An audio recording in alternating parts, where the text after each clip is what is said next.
Essa palavra não é fácil pregar num dia como hoje, mas eu quero ser profeta do Senhor e já tinha preparado essa mensagem.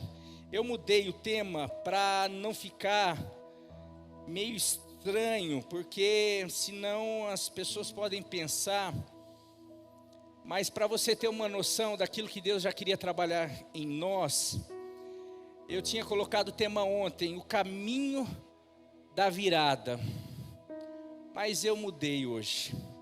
Eu coloquei o caminho da vitória, porque não é o caminho da virada, é o caminho da vitória. Porque é independente, porque para alguns pode ser o caminho da virada. Quando eu pensei em virada, se você está pensando que eu pensei em política apenas, não. Pensei naquela família que está tendo uma situação muito difícil. Eu pensei naquela pessoa que está tendo uma dificuldade de se firmar com o Senhor. Aquela família ou aquela pessoa que está passando por uma enfermidade. Ou um momento complicado, como o nosso Brasil está passando. E para mim ainda vai ter um tempo de conflito. Então é preciso ter uma virada, sim. Independente do resultado que acontecesse, por isso que eu falei, é tempo de virada, é preciso, e nós temos a receita, ou seja, nós temos um caminho, a igreja tem um caminho que foi aberto por Jesus, um novo e vivo caminho, e esse caminho é o caminho da vitória. Então, a vitória nossa, ela é independente de candidato A ou B. Eu sei que às vezes, não, aqui facilita, esse candidato seria mais fácil, ou esse caminho seria mais fácil. Não, para a igreja o caminho mais fácil é Jesus Cristo, e com esse caminho, e eu quero passar algumas coisas, e ontem nós tivemos experiência, então o tema da mensagem hoje, o caminho da vitória. E eu vou dar continuidade nos textos que eu estava lendo sobre o profeta Elias. É a continuidade daquele tempo de Jezabel e Acabe, que o profeta Elias, por conta do pecado do povo, das escolhas do povo, por conta da omissão de Acabe, por conta do engano de Jezabel, por conta do povo estar dividido nos seus pensamentos, servindo a dois senhores, veio uma consequência, veio aquele povo que era para estar gozando prosperidade, bênção, segurança. Aquele povo ficou 3 anos e meio tendo uma dificuldade, não vinha chuva, eles estavam passando fome, não tinha alimento, tinha guerra, tinha insegurança, tinha matança, tinha seca, não tinha lavoura. 3 anos e meio por causa de uma palavra de um profeta, porque Deus falou, vai lá, por conta dessa bagunça que está aí nesse povo, por conta dessa bagunça, vai ter uma consequência. E durante 3 anos e meio aconteceu isso, até chegar próprio Deus chegar ao profeta Elias e falar, agora vai lá, fala que eu vou mandar chuva. Mas antes você vai lá desafiar os profetas de Baal para mostrar quem é Deus. Quem é o Deus do fogo, quem é o Deus da chuva, quem é o Deus que governa todas as coisas. E eu preguei isso daí, você lembra, domingo passado, se eu não me engano. Mas agora a continuidade disso, logo depois que Baal é desmascarado, o profeta Elias faz aquele desafio, e durante aquele tempo que os 850 profetas de Baal e Acerá fica lá orando, fazendo os rituais para o seu Deus, não vem fogo. Daí Elias vai e ora e desce fogo do céu, e o povo inteiro cai, só o Senhor é Deus, só o Senhor é Deus. Logo em seguida, então depois que o povo se arrepende e reconhece só o Senhor como Deus, não é mais Acerá, não é mais o outro, o povo reconhece Deus. O governo continua com Acabe e com Jezabel, mas o povo se converte ao Deus verdadeiro. vem chuva do céu, porque Deus já tinha prometido para Elias: vai lá, fala que eu vou mandar chuva. Mas olha que interessante, veio fogo do céu, o profeta Elias está cumprindo a ordem de Deus. Deus já tinha falado, se você olhar, deixa eu ver aqui,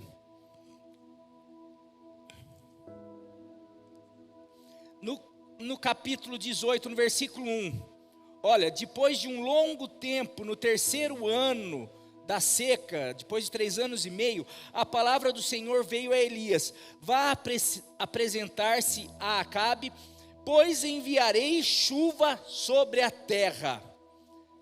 É uma promessa de Deus para Elias e para aquele povo. Mas agora eu quero convidar você a ler o texto de hoje, que se encontra em 1 Reis, capítulo 18, do versículo 41 a 45. Depois de toda essa história que eu contei, relatada, você pode ler o capítulo 18 inteiro. Nós vamos para o versículo 41. Diz assim: e Elias disse a Acabe: vá comer e beber, pois já ouço o barulho de chuva pesada. Então Acabe foi comer e beber, mas Elias subiu até o alto do Carmelo, dobrou-se até o chão e pôs o rosto entre os joelhos e começou a orar. Aqui não fala, colocou o rosto em joelho, ele se dobrou, ele subiu ao cume do monte para orar. E manda o seu auxiliar: vá e olhe na direção do mar. Disse ao seu servo, e ele foi e olhou. Não há nada lá, disse o moço a Elias. 7 vezes Elias mandou: volte para ver. Durante 7 vezes, o moço ia, voltava: não tem nada. Vai mais uma. Vai a terceira: não tem nada. Vai mais uma. Poxa. Vai a quinta: não, mas não tem nada. E Elias orando. Vai mais uma, vai até a 7ª. Na 7ª, 44, na 7ª vez o servo disse: uma nuvem tão pequena, muito pequena, quanto a mão de um homem, está se levantando no mar. Não estava nem formada. Está começando a levantar uma nuvem do tamanho da mão de um homem, de tão pequena. Então Elias disse: vá dizer a Acabe: prepare o seu carro e desça, antes que a chuva o impeça. Enquanto isso, nuvens escuras apareceram no céu. Depois que Elias já tinha mandado o recado, começou a ventar e a chover forte. E Acabe partiu de carro para Jezreel. Meu querido, aqui nesse texto, a gente vê algumas coisas que nós podemos tirar de lição para esse caminho e para momentos complicados da vida. Nós temos promessa, o povo de Deus tem promessa, como Elias tinha uma promessa: pode ir que vai chover. Pode ir que eu vou abençoar.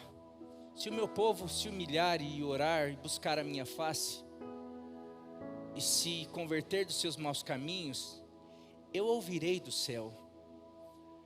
Eu virei e sararei a sua terra.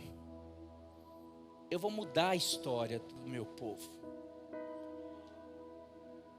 Tem promessas: se buscardes a minha face de todo o meu coração, eu vou me deixar ser achado por vocês. Clama a mim. Se vocês clamarem a mim, eu vou responder de uma maneira tão extraordinária que vocês nem imaginam. Eu vou mostrar, eu vou revelar coisas grandiosas para vocês. São promessas. Se vocês ouvirem a minha voz, eu vou abrir as janelas do céu. Se vocês obedecerem, eu vou colocar vocês como cabeça e não como cauda. Ninguém vai conseguir resistir vocês. Aonde vocês colocarem a planta do pé de vocês, eu vou dar a vocês. Vocês têm autoridade para abrir a porta do céu. Vocês, quando 2 de vós concordarem acerca de qualquer coisa, eu quero dizer que eu vou conceder a vocês. Quantas promessas nós temos? Elias tinha uma que ia chover. Crê no Senhor Jesus Cristo, será salvo tu e a tua casa. Um justo pode cair 7 vezes, mas as 7 vezes o Senhor vai o levantar.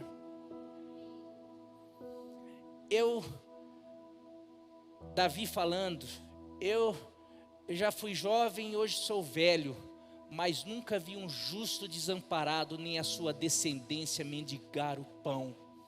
Promessa de provisão, de cuidado. Meu querido, as promessas, as portas do inferno não vão prevalecer contra a igreja de Cristo Jesus. Está falando que as portas do inferno não vão prevalecer. Não está falando que o inferno não vai conseguir entrar na porta da igreja. Está falando que a igreja vai avançar sobre as trevas, e o portão do inferno, ou as trevas, elas não vão ser, elas vão ter que, a gente vai arrebentar o inferno, a gente vai arrebentar aonde existe trevas. Essa é a promessa da igreja. Só que existe um segredo. Elias tinha uma promessa, e eu queria falar sobre o caminho para a vitória, porque Elias foi vitorioso. Ele recebeu todas as promessas. Ele foi um profeta que viu e manifestou o reino de Deus. E eu tenho falado que nos últimos dias eu vou enviar o meu espírito, o espírito de Elias. A igreja está sendo convocada a se levantar em poder e em autoridade, porque existe um espírito dos últimos dias que virá sobre a igreja, já veio, para que a igreja se levante em autoridade, podendo desafiar governos, podendo desafiar a autoridade humana, como Elias fazia. Só que olha só, existe um caminho, e esse caminho da vitória é para você mudar a história da sua casa, da sua família. É para você mudar a história do seu trabalho, da sua vida profissional, da sua vida familiar.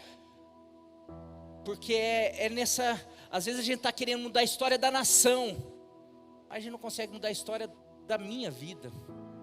A gente não consegue mudar a história da nossa casa, do nosso casamento, da convivência minha com os meus filhos. A gente não consegue mudar a história da nossa igreja, da nossa cidade, mas a gente quer mudar a história da nação.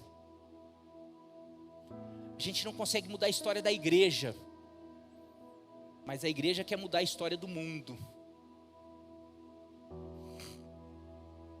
Mas existe sim uma promessa de que a igreja, ela vai se levantar e ela é vitoriosa, porque Deus colocou todas as coisas debaixo de Cristo, e colocou todas as coisas, poder, governo, principado, e todas essas coisas acontecem nas regiões celestiais, que Jesus Cristo está assentado muito acima, com muito mais poder, com muito mais autoridade, e Ele governa. E as coisas estão debaixo dos seus pés, e Ele foi designado cabeça da igreja, ou seja, a igreja está sentada com Ele. Foi designado, as coisas estão debaixo dos seus pés, só que Ele é o cabeça da igreja. Então, na verdade, o corpo é a igreja, então tudo isso está debaixo dos pés da igreja. Só que para nós termos um caminho da vitória ou da virada, para nós assumirmos essa posição, ou tomarmos posse de todas essas promessas, que eu citei algumas, mas tem muitas outras. Por exemplo, o Brasil vai ser a nação de avivamento, o celeiro de missionários para o mundo, vai ser a nação cuja vai começar o avivamento, vai ser uma nação abençoada, feliz, vai ser a nação cujo Deus será o Senhor. Será que isso mudou por causa de um homem no poder? Será que a igreja vai falar assim, não, e agora? O Brasil realmente vai virar uma Venezuela? Se virar não é por causa do Lula, se virar vai ser por causa da igreja.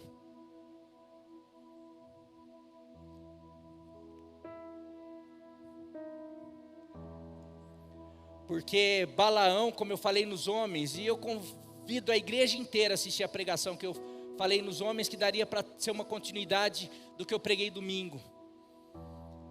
Não, sobre a igreja, sobre o povo de Deus, não vale maldição, não vale encantamento externo do inimigo.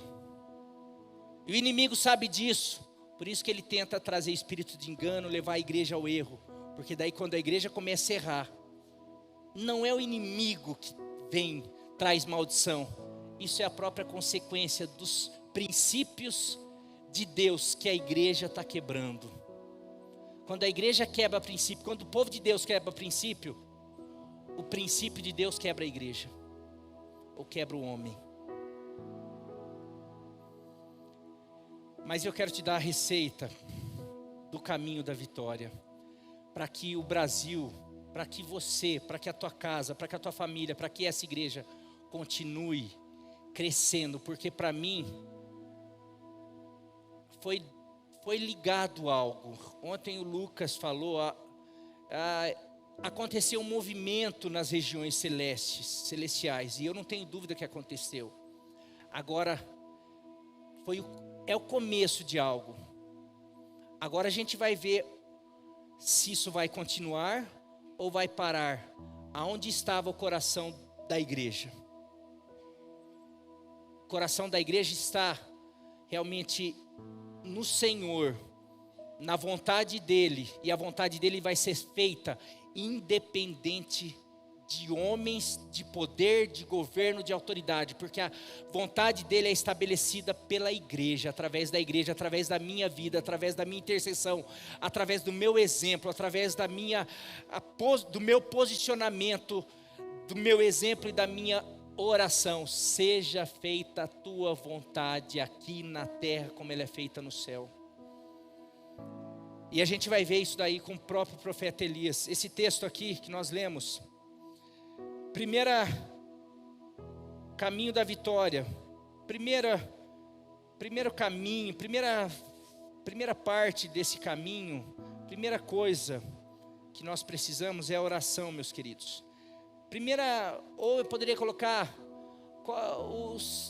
o caminho para tomarmos posse de todas essas promessas, porque essas promessas, elas prometem a vitória. A vitória é uma promessa de Deus para o seu povo, porque eu sou mais que vencedor, e vocês são mais do que vencedores por meio de Jesus. A igreja é mais que vencedora por meio de Jesus. Existe uma promessa, mas para a gente tomar posse disso, olha o que Elias faz. Versículo 41.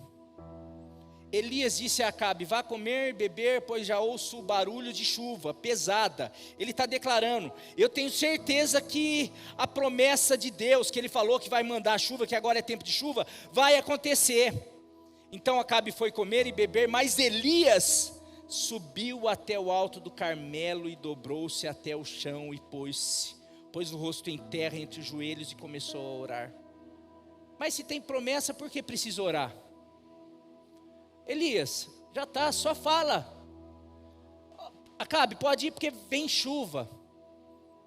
Meu querido, a igreja, ela tem falado muito sobre as promessas de Deus, mas ela tem esquecido de fazer o que Elias fazia muito, do que os profetas faziam muito, do que o próprio Jesus fez e nos ensinou, que é orar. O que a igreja primitiva fazia. A gente quer ver o chão estremecer, quer ver os cegos enxergarem, quer ver o poder descer, mas você vai lá para Atos, O que você mais vai ver, e a igreja orava, e a igreja se reunia para orar, e a igreja orava, e a igreja orava. A gente vai ver, o profeta Elias, tem a promessa de Deus, mas eu não vou ficar aqui esperando de braço cruzado, ficando assim, será que Deus vai fazer? Será que Deus vai fazer? Eu vou colocar o meu joelho no chão, vou colocar minha cara no pó, e vou falar, Senhor, faça a tua vontade aqui. Eu sei que o Senhor já declarou, eu sei que o Senhor já liberou essa palavra, mas eu aqui na terra sou responsável, então eu estou liberando a tua palavra aqui. Traga chuva, chova sobre nós, que a tua promessa possa se cumprir sobre esse povo, para que esse povo realmente veja que só o Senhor é Deus, que o Senhor é o Deus não apenas do fogo, mas o Senhor é o Deus da chuva, o Senhor é o Deus fiel, que cumpre a sua palavra, que cumpre a palavra dos profetas. Quando o Senhor levanta homens, o Senhor cumpre. Então eu estou aqui orando, Senhor, faça a tua vontade, Senhor, faça a tua vontade. Enquanto eu falo para os outros, pode ir lá que vai acontecer. Não está acontecendo, Senhor, eu creio que vai acontecer, porque eu creio na tua palavra. O Senhor é o mesmo ontem, hoje, será para todo sempre. Eu creio que virá chuva. Está vindo? Não está vindo, mas eu não estou nem aí, porque eu creio na palavra de Deus. Eu não creio em circunstâncias, eu não creio na palavra do homem, eu creio na palavra de Deus. Então eu continuo orando 1, 2, 3, 4, 5, 6, 7 vezes.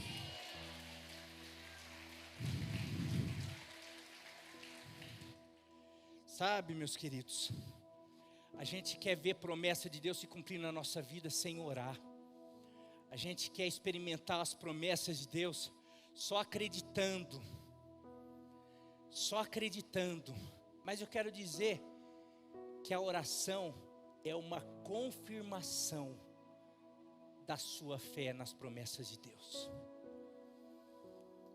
A oração é a confirmação de que as promessas de Deus vão se cumprir, que você acredita nisso. Porque quando eu não oro, porque a oração é a conexão nossa com o divino, nossa, da terra com o céu, daquilo que o humano não pode fazer, com aquilo que eu estou falando assim, Deus, eu sei que o Senhor pode, por isso que eu estou aqui falando com o Senhor, por isso que eu estou concordando. A oração é concordar com a palavra de Deus, não é falar assim, Senhor, tem gente que ora só pedindo coisa para si. Não, eu quero que a tua vontade seja feita. O Senhor falou que o Brasil é do Senhor, e que o Senhor quer salvar, o Senhor não tem prazer na morte dos ímpios, então o Senhor quer salvar o Brasil. Então, Senhor, salva essa nação, salva o meu vizinho, salva. E a gente precisa clamar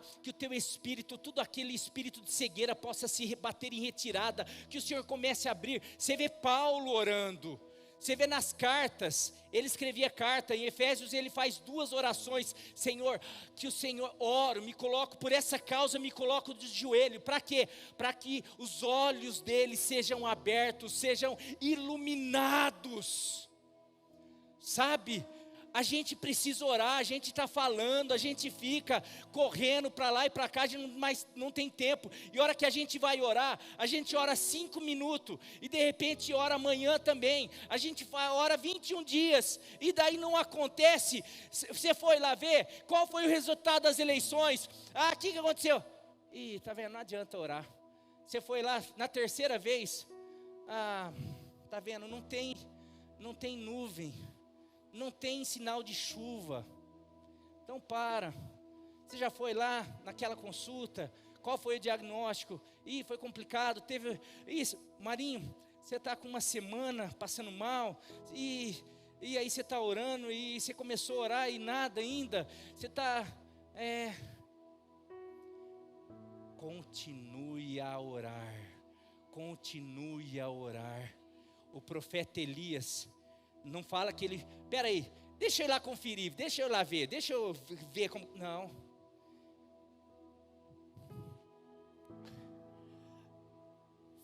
Deixa os outros fazerem o que deixa os outros fazerem aquilo que não dá para eles fazerem por você. O que eu estou querendo dizer, Elias, olha, eu não sei se o meu servo vai ficar orando como eu. Eu não sei se ele tem fé, se ele acredita, e a responsabilidade de orar é minha. Sou eu que sou o profeta, sou eu que declaro, sou eu que creio, então eu vou orar. Agora, ficar vendo, se ele pode ir lá ver, ele pode informar, porque eu sei que mais cedo ou mais tarde vai acontecer. Eu não vou deixar de orar. É o que acontece com os apóstolos, quando começou aquela coisa lá de... Ai não, olha, no capítulo 7 de Atos 6, 7, se eu não me engano, um desses, que o pessoal começou a igreja, algumas viúvas começaram a não ter, receber, não chegava alimentação para elas, e eram os apóstolos que faziam tudo naquela época, dividia, eles oravam, pregavam, ensinavam, e daí cuidavam da parte financeira, fazia tudo. Chegou um momento que começou a dar problema, porque cresceu muito a igreja.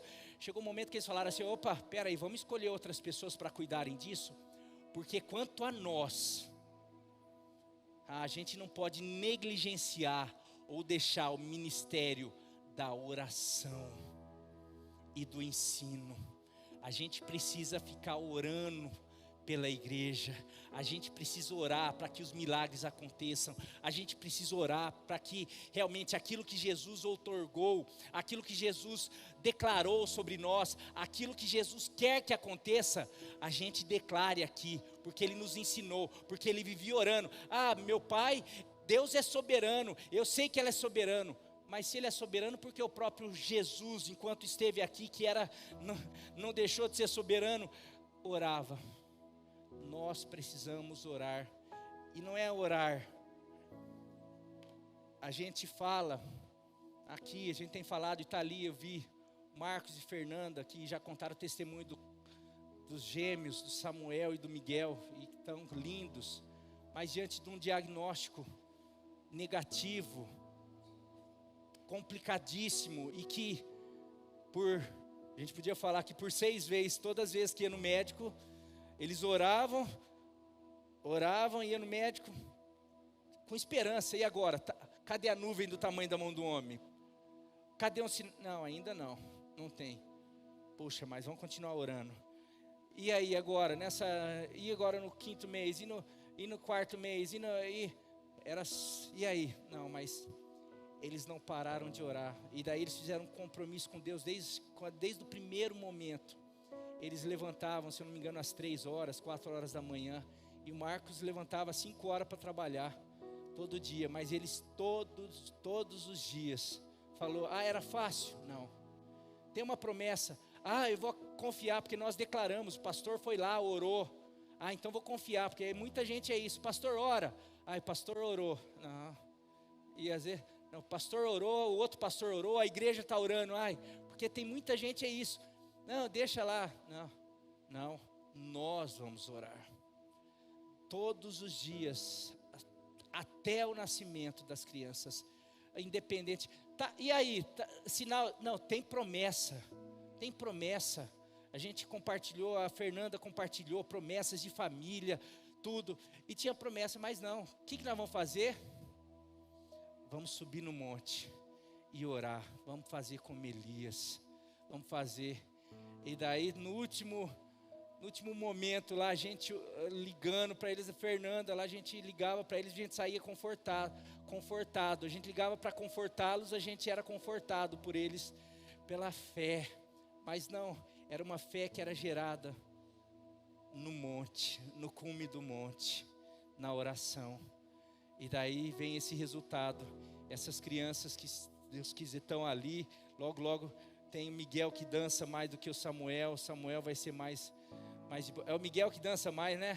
O Miguel, de vez em quando o Marcos mostra uns vídeos lá do Miguel dançando lá, vai estar aí, os gêmeos são maravilhosos, lindos, e não tem não pode, qual é a coisa mais simples que pode acontecer? A mais simples é a mais terrível. Não, está aí uma promessa de Deus. A promessa você tem, meu querido. A promessa não é só para eles, a promessa é para você, para mim, para todos os que creem. Mas não basta só crer. Aliás, não basta só crer na ideia. O crer, o acreditar, a fé tem que vir para a prática. E a oração é uma das práticas que mais demonstra a nossa fé, porque é onde eu falo: Deus, eu não posso, eu não sou, mas eu creio que o Senhor pode e que o Senhor vai fazer. Por isso que eu estou aqui concordando: seja feita a tua vontade, venha sobre nós, venha sobre a nossa nação, venha sobre a minha casa, venha sobre os meus filhos, venha sobre a minha saúde, venha sobre a nossa igreja, venha sobre a Pirajuí, venha. Eu vou começar a orar todos os dias, porque quando eu oro, eu estou falando, eu creio no sobrenatural, eu não creio só no meu braço. Quando nós oramos, nós estamos falando, o braço do homem é incapaz, mas o braço do grande eu sou, esse braço é poderoso, esse braço é fiel, e esse braço faz a sua vontade, e realiza a sua vontade, e a vontade dele vai ser feita, concretizada aqui no nosso país, em nome de Jesus. Meu querido, segunda perseverança, que eu já comecei, não basta só orar, nós precisamos perseverar. Muitas vezes, como eu falei, a gente começa, oração, como eu falei, é a conexão do natural, é uma abdicação do natural, em detrimento do, não, eu não sou, mas eu sei que Deus é, eu sei que eu não tenho, não consigo, não posso, mas eu sei que Deus pode. Por isso, eu preciso dele, eu preciso buscá-lo, eu preciso ir ao seu encontro, eu preciso desejar o que ele deseja, eu preciso de alguma maneira me conectar com ele. E quando eu falo me conectar, é através da oração, é através da palavra, é através da comunhão, é através da igreja, é através dos ensinos, é através de tudo aquilo que Deus tem para nós.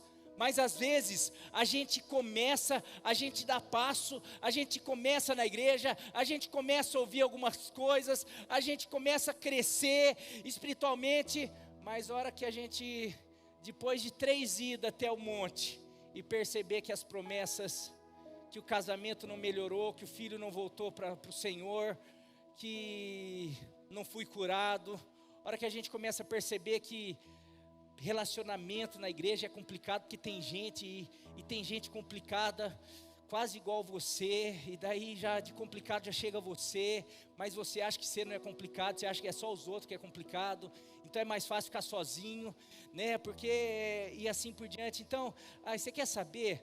Deixa quieto, deixa esse negócio de ir para o monte, deixa esse negócio de que Deus tem uma vida abundante para mim. Deixa, eu prefiro ficar na periferia, eu prefiro ficar em volta, sabe, comendo pelas beiradas algumas bênçãos. Não, meu querido, Deus tem mais, Deus tem vida abundante, Deus tem uma chuva abundante, fala uma chuva forte, uma chuva torrencial. Deus não é um Deus de migalhas. Quando aquela mulher chega, pelo menos as migalhas que caem do pão, por favor. Não, Deus não é Deus de migalhas. Deus não dá migalhas para ninguém, quem dá migalhas é Satanás. Está aí a turma que fica atrás, eu vou fazer a vontade da minha carne, vou fazer o que o inimigo, esse espírito do engano está fazendo. Chega lá na frente, está querendo tirar sua vida, chega lá na frente infeliz, em depressão, chega lá para frente, parece que nada, já namorei 1, 2, 3, já casei com 5, a gente estava vendo reportagem, a gente percebe que essa questão do sempre mais, quer seja na área sexual, quer seja na área das drogas, quer seja na área do apetite, quer seja na hora da diversão. Hoje a gente precisa sempre mais.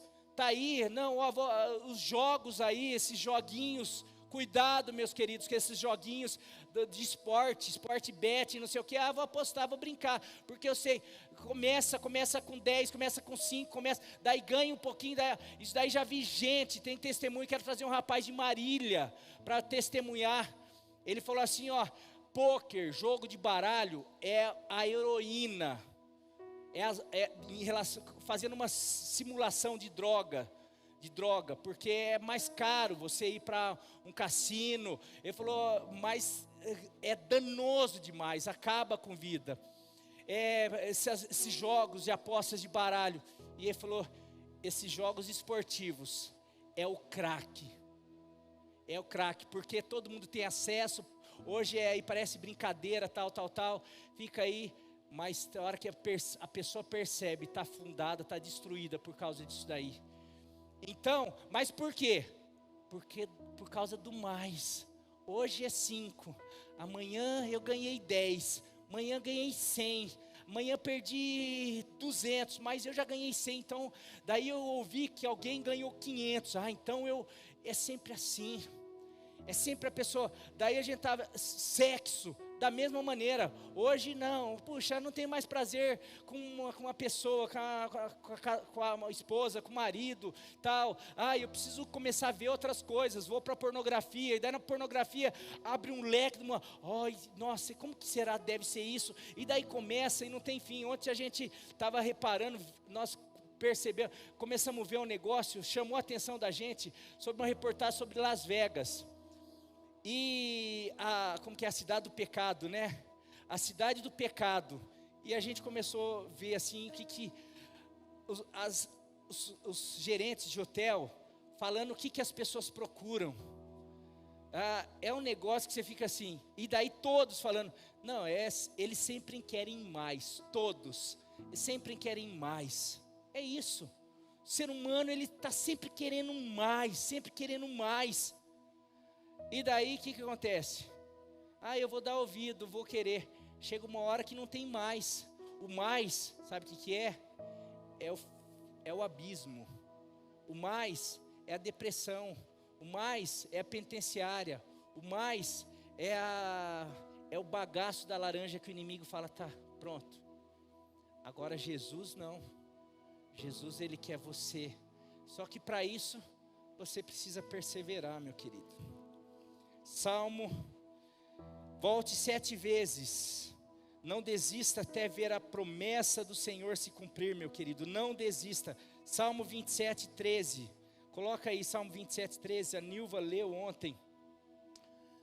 Apesar disso, essa certeza eu tenho, viverei até ver a bondade do Senhor na terra.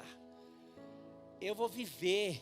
Eu vou continuar indo no cume do monte, eu tenho certeza. E quando eu falo 7, na Bíblia, toda vez que, ele foi 7 vezes, você pode reparar que na Bíblia vira e mexe, 7 mergulhou 7 vezes, mandou mergulhar 7 vezes, voltou 7 vezes. 7 é o número da perfeição, o número do completo.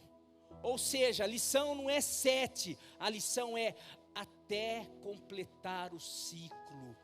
Até estar pronto, até o fim, sabe? Se é 1, 2, 3, não é 7, é até a vontade de Deus se cumprir, é até o momento, é até o tempo, é até a hora que, pastor, eu já vim 7 dias na igreja, é até falar assim, Senhor, eu vou porque eu sei que o Senhor vai cumprir, eu sei que o Senhor é fiel, eu sei que a tua palavra prevalece sobre o tempo, eu sei que a tua vontade prevalece sobre a palavra contrária, eu sei que a tua palavra prevalece sobre as circunstâncias, eu sei que a tua vontade prevalece sobre qualquer poder ou principado, eu sei que a tua palavra prevalece sobre as bocas dos leões, eu sei que a tua vontade prevalece sobre a fornalha, eu sei que a tua vontade prevalece sobre o mar, eu sei que a tua vontade prevalece sobre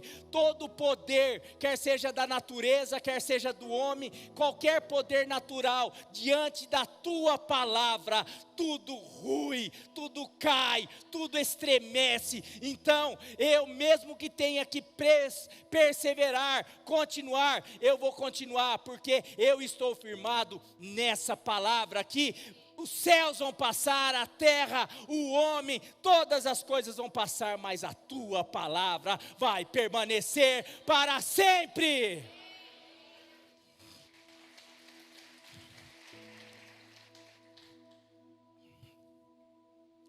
Por último, meu querido, primeiro, oração, perseverança. Terceiro, tomar posse e profetizar as promessas de Deus diante dos pequenos sinais. A nuvem pequena já era o suficiente para o profeta declarar. Não, e não era, você vê no texto, fala assim, está surgindo, não estava formada, está começando a formar uma nuvem muito pequenininha, do tamanho da mão do homem, ou seja, tem um sinalzinho bem pequeno lá. O profeta já declara, já profetiza sobre aquele pequeno sinal, porque se Deus falou, se ele está concordando com Deus, perseverando em oração, um pequeno sinal, ele já pode agora profetizar, esse vale de ossos secos vai ressurgir, ou a chuva vai acontecer. Pode ir lá falar para Acabe, corre lá, pode ir lá preparar, senão a chuva forte, torrencial, vai te alcançar. Olha, a fé confirmada na oração, a fé confirmada na palavra, na profecia, no profetizar, diante de pequenos sinais. Eu quero dizer, meu querido, o que eu vi esses dias, nesse tempo, para mim foi uma nuvem do tamanho da mão de um homem. Eu estou dizendo em relação à igreja. Eu vi a igreja se levantar. Eu vi um povo, um Brasil, começar a querer se interessar por algumas coisas, embora muito ainda confuso, com muito espírito de engano. Eu vi com muita guerra. Eu vejo a igreja ainda dividida. Eu vejo várias coisas, mas eu vejo um povo se levantando.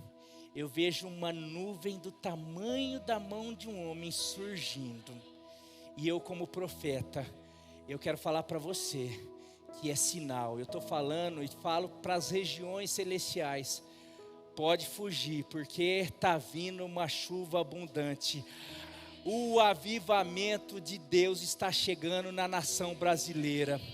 O Brasil não vai parar, a igreja brasileira não vai parar, a igreja brasileira está se levantando, e ela se entender e vai entender, para mim eu creio, e se depender de mim, se depender de você, a igreja vai perceber que ela não depende de homens. Deus sim, Ele usa homens e vai levantar homens, mas o principal poder não é o governo, o principal poder não é o judiciário, o principal poder não é o legislativo nem o executivo, o principal poder é a igreja de Cristo Jesus. Se a igreja perceber isso daí, ela vai se levantar e vai começar a marchar em direção às portas do inferno, e as portas do inferno não prevalecerão contra a igreja de Cristo Jesus. Acabe e Jezabel vão ter que recuar, porque a palavra de Deus vai se confirmar, porque os profetas vão se levantar e falar: diante de uma pequena nuvem, eu tenho certeza que a chuva de Deus virá. Aleluia! Eu quero falar também na sua casa, na sua família, em situações pessoais, particulares, porque é isso, às vezes a gente olha lá para a igreja, para a nação, para não sei o quê, mas às vezes você não consegue ver pequenos sinais na tua casa. Você está lá orando, você está orando para o teu marido mudar. Eu queria que meu marido fizesse isso, começasse a ir na igreja, se comprometesse comigo e fizesse isso. Daí de repente, uma pequena nuvem, depois de um tempo de oração, depois de algumas idas no monte, nada, de repente começa a surgir uma pequena nuvem, e em vez de você declarar: eu estou vendo levantar um homem de Deus, eu creio que Deus está começando a fazer algo na minha vida, na minha casa, você começa, em vez de declarar isso, falar: será? Não sei, está muito longe. Você não está orando? Deus não tem promessa para você? Não está surgindo a pequena nuvem depois de um tempo de sequidão? depois de um longo tempo de sofrimento, depois de você crer, depois de você orar, levanta uma pequena nuvem, e você, em vez de falar assim, Jezabel, Acabe, pode correr, porque a chuva do Senhor está chegando no meu casamento, está chegando na minha casa. Os teus filhos estão lá, tem uma melhoradinha, você ora pelos teus filhos, tem uma... mas ele já fez isso 2, 3 vezes, já sei, está acalmando, é porque vem bucha pela frente. E sei, quando ele fica muito quieto assim, não sei o que. Olha o que você declara. Você está contradizendo. Não, pastor, eu oro. Puxa, eu oro aqui. Eu concordo, eu oro ali, eu creio, eu recebo a palavra, recebo a promessa, oro aqui. Hora que chega o recado, estou vendo uma nuvem do tamanho da mão de um homem. Não, ainda não é não, acho que não acredito não. Profetiza, ó filho do homem. Quando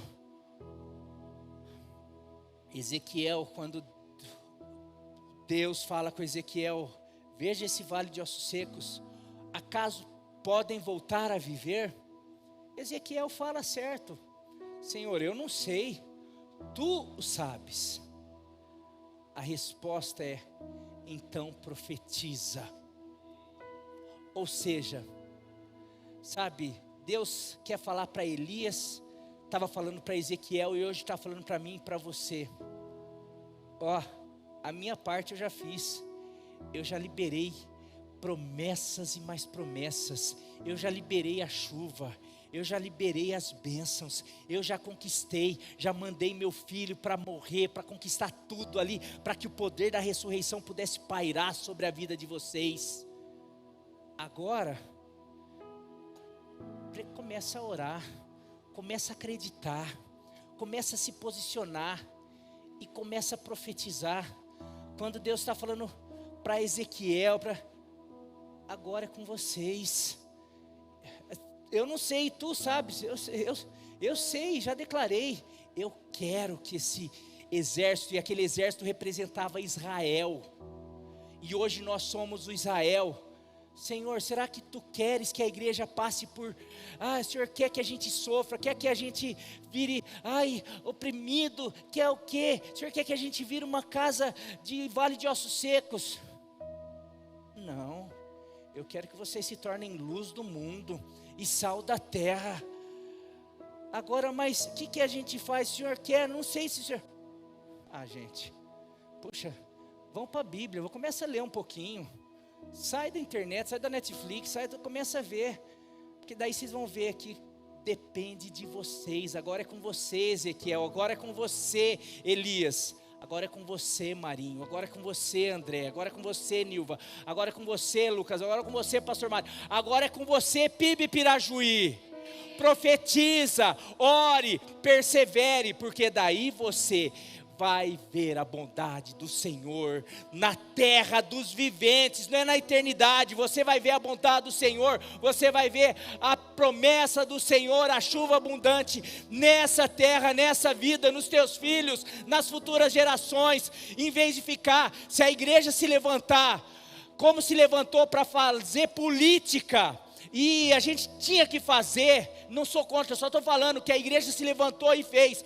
Mas se a igreja se levantar para orar, como se levantou para fazer política, ninguém consegue resistir à igreja.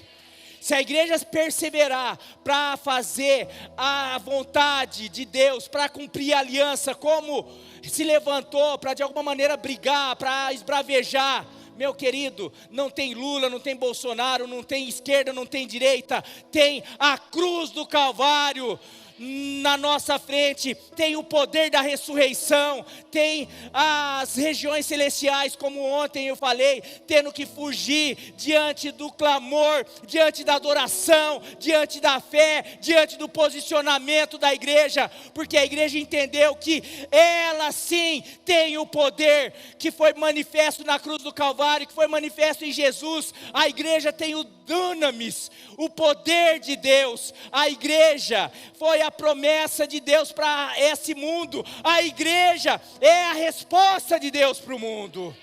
Você é a resposta de Deus. Então, vou sair cabisbaixo, vou sair, não. Saia crendo que se você se posicionar, meu querido, o Brasil vai ser o país segundo o coração de Deus. Nós não vamos sofrer, vamos ter retaliação, vamos ter guerra, mas vamos prevalecer. Nada pode contra a igreja de Cristo Jesus, porque em nós habita aquele que já venceu, inclusive a morte. Quando Paulo fala que o último adversário, o último mais poderoso adversário era a morte, e Jesus venceu, e Jesus nos faz mais do que vencedor. Em nome de Jesus, quero chamar o Ministério do Louvor aqui à frente.